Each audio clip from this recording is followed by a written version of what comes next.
Hi everyone, this is David from Benchmark. Today I'm going to be showing you guys how you can view the properties of different items in your MSCAD drawing. So I'm just going to go up here in the View tab and click Properties, and it's going to give me a bunch of different properties for my drawing in general. Now if I wanted to see the properties of this specific polygon that I've drawn here, I'm just going to go ahead and select it, and now you can see I have my polygon properties on the left hand side there. Now if that's not enough space to see all the information that I need to see, I can drag the window out here, and now you can see I have a much larger area that I can see all of my properties, and I have no problem reading them all. That's all for today's video. If you have any questions or you have an idea of what you'd like the next video to be on, feel free to comment down below. If you like this video, feel free to give this video a thumbs up and subscribe to our channel.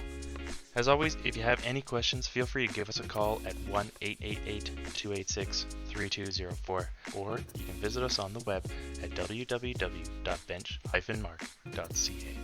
Thanks for watching. Have a great day.